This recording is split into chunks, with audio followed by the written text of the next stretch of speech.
Merci. Contrairement à Colistier, je n'ai rien préparé.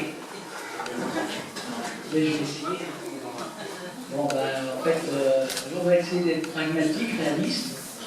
Et on va parler de choses un peu plus terre à terre. Enfin, quoi que la culture, c'est déjà un grand sujet. Moi, je vais vous parler plutôt économie et commerce, entreprise, parce que c'est un sujet qui est important.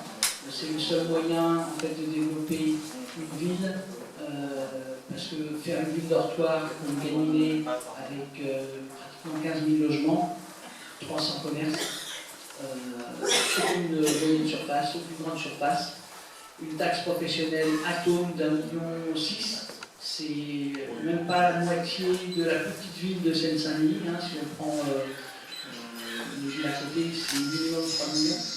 Ça veut dire que le maire actuel, depuis 20 ans, a engagé une politique de destruction de l'emploi sur Gagny. Il a continué à détruire les commerces, on l'a vu depuis 4-5 ans en plein centre-ville. Hein, on vous parlera des anciens commerces de bouche, on vous parlera de l'ancien café, du photographe, du garage de au centre-ville. Là-dessus, on a vu entre la dernière mandature et la mandature actuelle, pratiquement une cinquantaine de commerces fermés. Aucun commerce de moyenne surface ouvert. Et le peu de cas qui a été fait en fait, au marché du centre, où plus personne ne va, et même les commerçants se regardent en chaîne faïence le dimanche matin. Donc, si on estime que ça c'est un développement économique, il va falloir qu'il revoie vite son programme. D'ailleurs, vous pouvez constater que dans le programme, il n'y a rien sur le développement économique, parlement pour Gagny. Donc ça, c'est extrêmement grave. Ça veut dire qu'on laisse le chômage se développer. 2500 chômeurs cette année. Voilà le double qu'il y a 6 ans.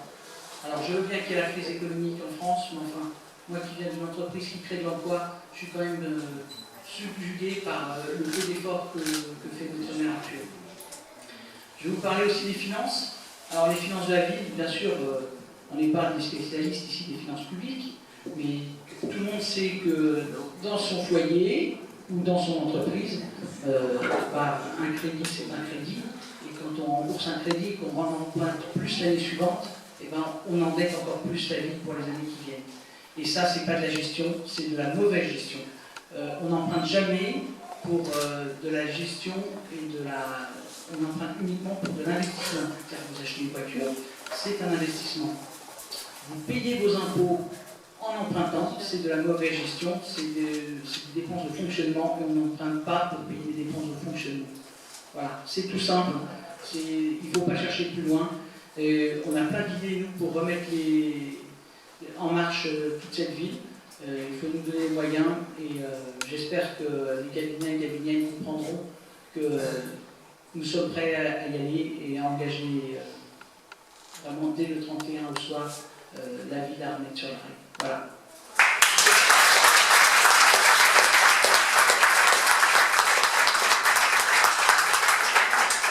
Et j'aurais deux mots à dire, un pour Alain Bélis qui est derrière moi, et un pour Jean-François Thévenot, que j'ai appris, que j'ai découvert il y a 6 ans, que je ne connaissais pas. Je me suis engagé aux côtés d'eux, un petit peu par hasard. Il y a des gens qui sont venus me chercher un jour. Eric, on a besoin de toi. J'ai dit oui. Voilà. Bon, vous ne connaissez pas mon parcours non plus. Je pourrais revenir dessus. Bon, j'étais à Nuit-sur-Marne, je me suis occupé de l'association. On était jeunes, 1 heure par semaine à la piscine, 2 heures le dimanche à la patinoire. On faisait des sorties en vélo, on faisait des barbecues, on faisait des feux de sapin tous les ans avec les restes de sapin. Enfin, voilà. Mon parcours est divers et varié. Je pense qu'on y reviendra dessus. Voilà. Je vous remercie.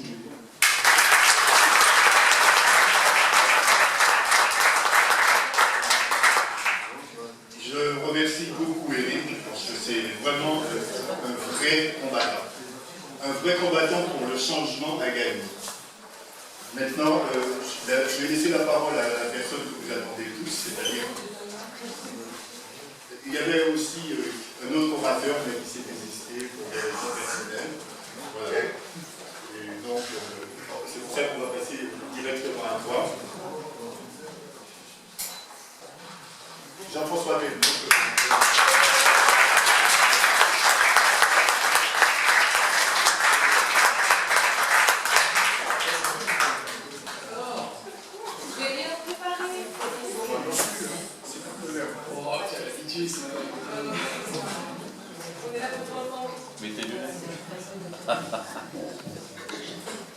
Écoutez, moi je vais d'abord vous remercier toutes et tous d'être là ce soir. C'est quand même une belle assemblée, chose comme ça. Je ne m'attendais pas à ce qu'on soit aussi nombreux. Je vais remercier bien entendu ceux qui ont... déjà je vais remercier Thierry, on va commencer dans le début par Thierry Braillard, qui malheureusement, je sais qu'il voulait être parmi nous, mais la Réunion, il est candidat effectivement à la mairie de Lyon en tant que maire adjoint. Et il est en campagne électorale, il s'était engagé il y a quelque temps, il m'avait dit oui, il n'y a pas de problème. Et puis cette réunion de ce soir a été mise un peu en route précipitamment, m'a-t-il dit. Et comme il est par ailleurs le député de la circonscription, ça a été un peu compliqué en fin de compte qu'en tant que député, il ne soit pas effectivement sur la scène pour faire son discours. Donc il m'a dit qu'est-ce qu'on fait, je vais essayer de te trouver quelqu'un pour le remplacement. Il avait pensé à Gérard Schwarzenberg. On l'a appelé, on l'a eu hier, mais bon, lui aussi était déjà pris. C'est vrai qu'en ce moment, tout le monde est un petit peu pris sur le terrain, parce que la campagne, elle bat son plein dans toutes ses dimensions. Donc il m'a dit, hier soir, il m'a dit, écoute, il ne me reste plus qu'une solution, c'est de te faire demain matin un petit message, parce que bon, voilà, je te connais, j'ai de l'amitié pour toi, et puis en plus par ailleurs, ce serait un grand bond en avant si effectivement à Gagny, on pouvait avoir une ville avec une personne du Parti radical de gauche. Voilà exactement ce qu'il m'a dit, et je vois qu'en plus il nous a gratifié d'un bord du Rhône, puisque c'était un sur le bord du Rhône, donc mon cher Thierry, merci. Je vais remercier également Michael Jacquinot, qui est le responsable de Génération Écologie sur le département. Et Génération Écologie, j'allais vous dire que c'est un petit peu, on est un peu de la même famille depuis quelques temps, puisqu'il y a un pôle écologique qui s'est mis en place entre le Parti radical de gauche et Génération Écologie. Donc il y a du travail qui est fait ensemble, une réflexion qui est faite ensemble sur ce terrain-là, et nous sommes très contents effectivement de travailler ensemble. Je te remercie, mon cher Michael, d'avoir y compris quitté, parce qu'il est quand même candidat également derrière Alda Lemec à Noisy-Sec, d'avoir quitté la campagne ce soir pour nous consacrer un petit moment. Mon cher Jean-Pierre, toi, tu connais la maison par cœur, puisque bon, tu ne manques pas quand c'est... voilà, tu étais déjà là il y a une semaine, tu es encore là ce soir.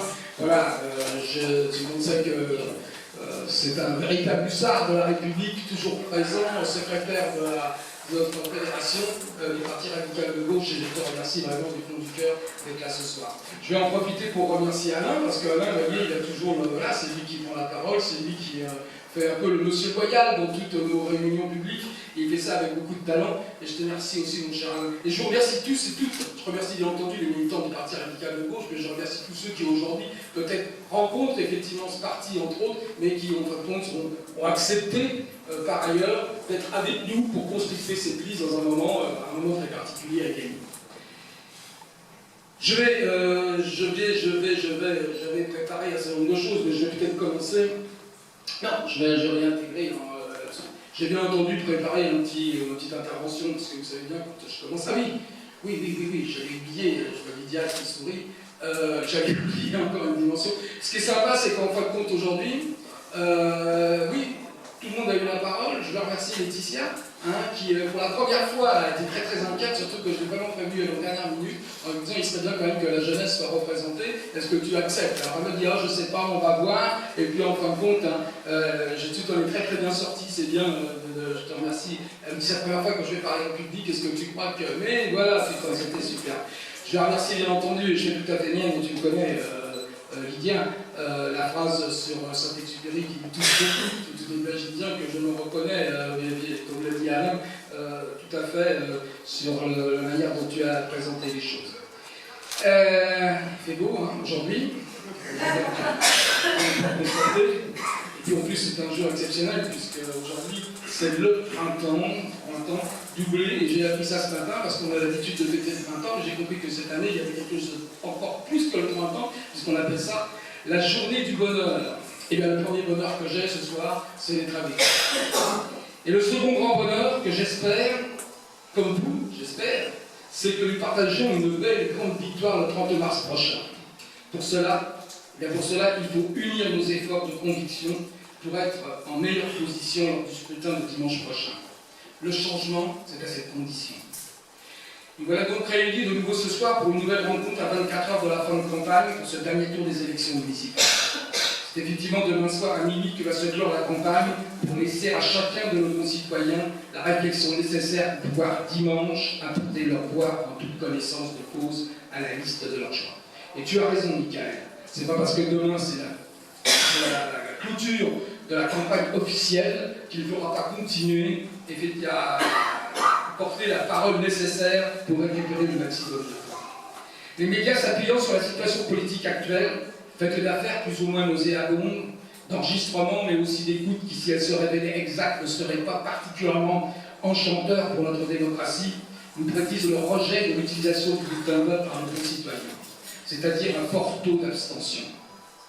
Que chacun le comprenne, même s'il s'agit pour certains, comme pour notre maire sortant par exemple, de brandir des spectres nationaux pour brouiller les pistes de l'enjeu local auquel nous avons à répondre, il s'agit en fait de choisir le meilleur chemin pour les 6 prochaines années qui sont devant nous. Le Parti radical de gauche a fait à Gagny comme ailleurs, de septembre à décembre dernier, campagne pour que personne n'oublie de s'inscrire sur la liste électorale, car voter est un droit conquis de haute lutte, synonyme de démocratie et d'émancipation, mais c'est aussi un devoir. C'est l'arme pacifique de tous les citoyens pour faire entendre leur voix. Une arme que nous envient beaucoup de peuples opprimés sur notre planète qui n'ont pas cette possibilité. Aussi, la première chose que je vous demanderai ce soir, le premier message que je veux vous faire passer, c'est que dans les quelques heures qui nous séparent du scrutin, c'est d'inciter autour de vous vos familles, vos voisins, vos rencontres, à se rendre aux urnes dimanche prochain pour voter. Car crions-le fort, s'abstenir, c'est laisser les autres décider pour vous. Je vous ai présenté ici même la semaine dernière la liste que j'ai l'honneur et le grand plaisir de conduire. Elle a rencontré ces derniers jours un bon écho sur notre ville. Elle est la liste la plus jeune. C'est une équipe motivée aux compétences multiples et variées, prête à tout pour que Gagny entre dans une nouvelle ère, faite d'écoute et de respect pour chacun de nos concitoyens. Elle est le reflet de notre ville dans sa diversité, de toutes les forces de progrès et de changement. Et si c'est après tant d'opacité dans la gouvernance de notre ville que nous proposons le débat et le dialogue ouvert à toutes et à tous, ce n'est pas un artifice de discours de campagne électorale. C'est que pour nous, le respect des autres, c'est le socle d'une démocratie vivante auquel nous croyons, et qu'ainsi nous pouvons avoir toutes les audaces nécessaires pour construire un réel changement sur notre ville. Notre adversaire, politiquement s'entend, c'est le maire sortant Michel Thollet, digne représentant d'une droite qui se présente bien entendu unie pour essayer de sauver les meubles devant la montée des mécontentements. Il a été le maire adjoint aux finances de Jean Valnet durant 11 ans et dirige la ville sans partage depuis 19 ans. 30 ans qu'il est au gouvernail. Vous connaissez comme moi son mode de gouvernance. Il ne s'en cache d'ailleurs pas. Donnez-moi un chèque en blanc, élisez-moi, et après, je fais ce que je veux. Il fait d'autant plus ce qu'il veut, et là on vient de me remettre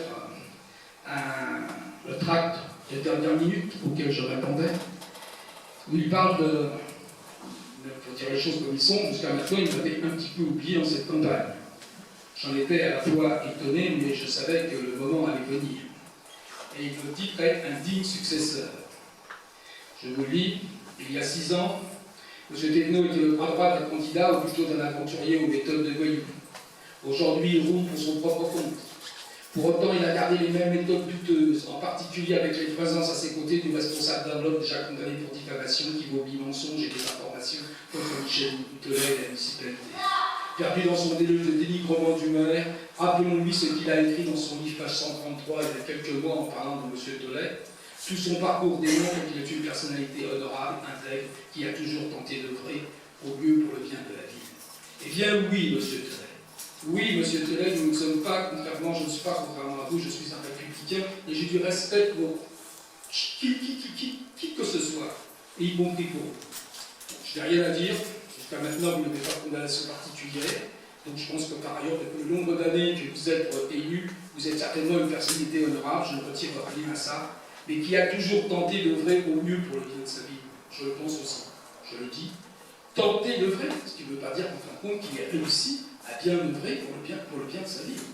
Et je crois que chaque jour, nous rencontrons des gens, enfin, je sais ce que je vais vous dire dans ce qui va suivre, qui en fin de compte ne sont pas tout à fait d'accord avec la politique et pas du tout avec la politique que vous menez, M. Ferré. Mais c'est quand même très significatif de certaines, je ne sais pas qui est le voyou. Peut-être que le voyou, ce n'est pas celui dont on s'imagine. Parce que, où est le débat sur le projet? Là, en fin de compte, si vous regardez bien, ce ne sont en fin de compte que des remarques en fin de compte sur les aventuriers, les voyous, ils roulent pour son propre compte, comme si en fin de compte faire de la politique c'était du business, peut-être pour lui, mais en tout cas pas pour moi. Il a gardé une méthode douteuse, en particulier avec la présence de ses côtés. Diffamation, au dernier conseil municipal, il était déjà en train de me mettre également en procès pour diffamation. C'est ce que je lui ai dit tout à l'heure lorsqu'il est venu me saluer en passant devant la permanence. Je lui ai dit, je ne sais pas s'il s'agit seulement que de diffamation, mais vous êtes assez spécialiste pour cela. Sachez par ailleurs que l'ensemble des procès qu'il mène, qu'il fait, sont faits avec l'argent de la ville. Je le dis et je le répète, il est le maire qui fait tout, qui est partout, qui décide de tout, qui cumule de tout, et qui dixit son interview dans le journal Le Parisien, qui travaille, et ça je le répète à l'envie, 15 heures par jour, 7 jours sur 7, pour des résultats que nous connaissons. Une sécurité dégradée, une jeunesse oubliée, des quartiers délaissés, des chantiers abandonnés, une politique culturelle ciblée, des commerces fermés, une urbanisation désordonnée. Et qu'avez-vous trouvé dans son programme distribué comme à son habitude en dernière minute? Mais enfin, tout de même, quelques heures avant, notre jeune concurrent, mais qui lui a l'excuse d'arriver sur notre vie, de ne pas encore tout connaître, la même chose. Les mêmes et on recommence. La continuité tout simplement et aucune perspective de renouveau proposé. Le programme de Michel Tollet est intitulé « Un bilan, une équipe, un projet ». Son bilan, il prend les 3/4 de chaque page avec remplissage de photos. Et le projet, juste quelques lignes sur le fond bleu clair en bas de page. Le bilan, nous le connaissons tous. Il a déjà rempli les pages sur le dernier numéro, où il en avait la possibilité légalement de son journal Gagny Magazine. Ce fameux mensuel d'information municipal à sa gloire permanente, avec plus de 600 photos de son portrait en 6 ans. Rien d'exceptionnel, que des réalisations que n'importe quelle municipalité aurait faites. On y retrouve même le réaménagement de la place Tavernelle dans les promesses tenues, alors que le chantier, s'il y en a qui connaissent, tout le monde connaît, qui est loin d'être terminé. Et donc on vous parle depuis si longtemps. Et bien entendu, il y a des excuses que nous devons comprendre. Nous vous laissons le plaisir de déguster sur le rayonnement culturel. Lydia en a parlé tout à l'heure. Sur Gagny, ville la plus sûre de la place du choix qu'il réserve à la jeunesse, sur la vie associative, certes dense, mais réservée aux associations reconnues partenaires. Et surtout, nous vous laissons apprécier ces dernières semaines l'engouement de multiples projets qui ne doivent leur réalisation qu'à l'approche de la date fatidique du possible renouvellement municipal. Dans le Thésor, on a pu assister au riffonillage de bandes de trottoirs, aménagement le long de l'église, réflexion de passages cloutés, aménagement autour des étangs de Maison Rouge, nouvelles plaques de rue, grand nettoyage en tout genre. Chers amis, ne soyez pas dupes de cette session de rattrapage.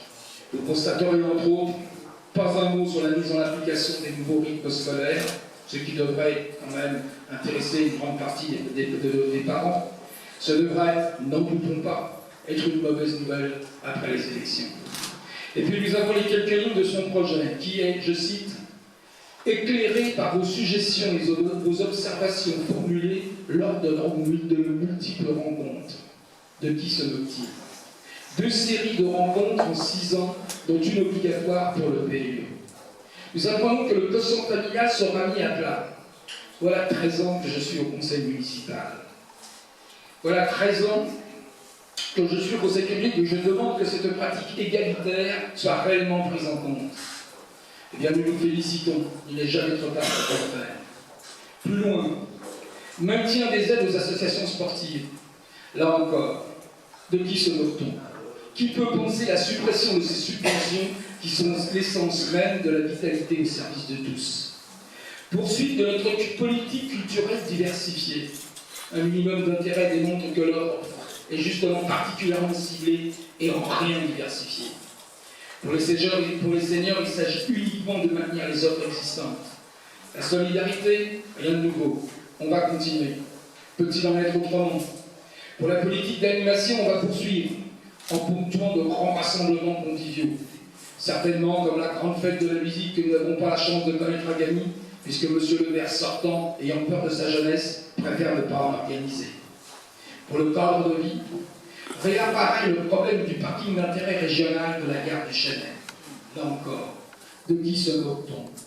Tout un quartier transformé depuis des années et des années en un vaste parking avec tous les inconvénients de voisinage que cela suscite. Aucune réelle volonté politique n'a été exprimée par l'équipe sortante.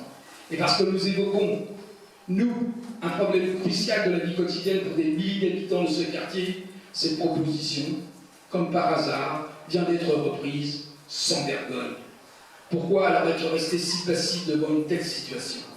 Interrogez-vous. Au niveau financier, vous avez tous en tête les montants astronomiques hors intérêt de plus de 20 millions d'euros engloutis dans les carrières depuis 10 ans.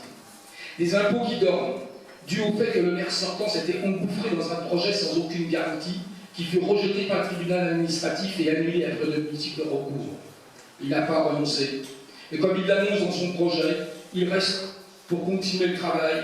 Autrement dit, il devra de nouveau engager la commune pour une seconde tranche financière, au moins identique, le projet de pays initial revenant en force avec toutes ses conséquences humaines d'une sururbanisation incontrôlée et son cortège de désastres.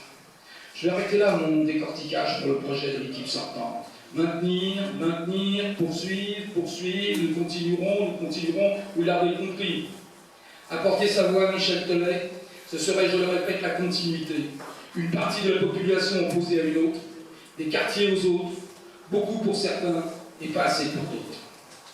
Avec toute mon équipe, c'est le changement que nous voulons et c'est l'expression d'une nouvelle politique municipale que nous vous proposons. Il ne s'agit pas de révolution. Il s'agit de nous proposer tout simplement une alternative responsable qui prend en compte le passé pour construire un avenir calme et serein pour l'ensemble de nos concitoyens. Un programme basé sur nos valeurs, construit avec les habitants qui l'ont souhaité lors des ateliers de l'avenir que nous avons mis en place fin février, courant février. Comme vous avez pu le constater, il ouvre des perspectives d'avenir et de réussite dans tous les domaines et sous votre contrôle permanent, grâce aux outils participatifs, conseils de quartier, conseils des sages, conseils des jeunes que nous vous proposons de mettre en place. Chacun pourra donc être acteur avant la décision des élus. Nous voulons mettre Gagny et les Gagnants en mouvement pour que les citoyens soient partie prenante de l'action municipale, d'où ces propositions. Il s'agit du respect de nos concitoyens. Nous voulons aussi faire de Gagny une ville sûre et tranquille, car la sécurité est la garantie de toutes les libertés. Et là encore, nous proposons de réfléchir ensemble à la création d'une véritable police municipale de proximité, avec des missions de pilotage, de surveillance et d'assistance en coordination avec la police nationale. Pas une semaine où nous n'entendons pas les méfaits qui circulent sur la ville. Nous voulons faire de Gagny une ville éducative, culturelle et émancipatrice où chacun aura sa place.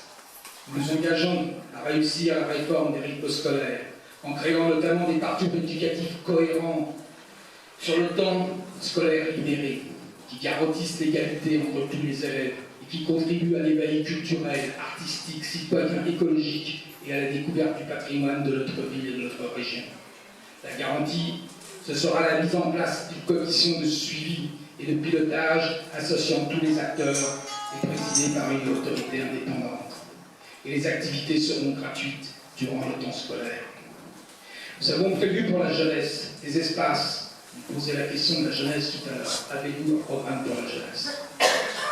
Oui, nous avons prévu des espaces, la création d'espaces identifiés et la mise en place du coup de pouce nécessaire dont nous parlait Laetitia tout à l'heure à l'emploi, en créant 30 emplois d'avenir dans les 2 ans qui viennent. Les anciens ne perdront rien de leur acquis, mais des réjouissances plus appropriées leur seront proposées, notamment de grands moments de nostalgie, en organisant des après-midi concerts avec les artistes qui ont accompagné leur jeunesse. Pour les footeux, le projet est prêt avec des retransmissions de la Coupe du Monde sur le grand écran. Je crois que c'est de fin juin à juillet. Qu'une ville de près de 40 000 habitants soit obligée de faire ses expos dans le hall d'entrée du conservatoire a tout de même quelque chose d'anachronique. Aussi, c'est un nouvel espace culturel que nous vous proposerons dans le centre-ville. Les problèmes, Les insatisfactions et les mécontentements ne manquent pas. Propreté, commerce, urbanisme, solidarité, développement économique. Si les murs de notre permanence pouvaient parler et retranscrire les nombreux témoignages que nous avons écoutés ces dernières semaines, ce sont des échanges peu propices aux maires sortants, et ils sont nombreux, qui méritent une réponse juste, équitable et qui soit au compte de l'intérêt général. Bien entendu, notre programme va bien au-delà de ces quelques propositions. Nous l'avons fait distribuer. Pour ceux qui ne l'ont pas eu, je pense que tout le monde l'a déjà eu, et sinon il en reste là. Vous pouvez également en prendre quelques-uns avec vous et les distribuer autour de vous d'ici samedi soir. Dans toutes les boîtes aux lettres de Gagny, nous l'avons fait distribuer. Nous étions les premiers à le faire, à faire part de nos réflexions. Tout d'abord dans le livre que j'ai écrit et publié en mai dernier, puis après nos rencontres dans leur compte rendu sur notre blog de campagne. Aussi, nous ne sommes pas étonnés de retrouver du copier-coller chez concurrents et adversaires. Nous ne pouvons que nous féliciter du bon chemin qu'ils prennent si c'est dans l'intérêt de nos concitoyens. Mesdames, Messieurs, mes chers amis, le temps de l'alternance est venu. 19 ans de pouvoir personnel exercé par Michel Telet, ça suffit. Il faut dire non à cette gouvernance d'un autre temps, au petit train-train d'un maire et d'une équipe soi-disant renouvelée, mais dont on retrouve 6 maires adjoints sortants, une conseillère municipale sortante et son ancien assistant de cabinet dans les 10 premiers de la liste, qui n'a aucune vision à proposer pour le futur, où tous les grands projets, si nécessaires, sont escamotés, là où nous voulons pour notre part que la transparence et la vérité soient les mamelles d'un comportement éthique. C'est la raison pour laquelle, et Jean-Pierre le rappelait tout à l'heure, que nous sommes les seuls à Gagny à avoir signé la charte de l'association Anticorps, officialisée d'ailleurs la semaine dernière devant vous, garant du respect des valeurs fondamentales de la République. Interrogez-vous, pourquoi sommes-nous les seuls à avoir souscrit cet engagement? Notre ville a besoin d'une ambition nouvelle et d'un souffle nouveau, porté par une équipe motivée et remplie d'envie de faire bouger les choses.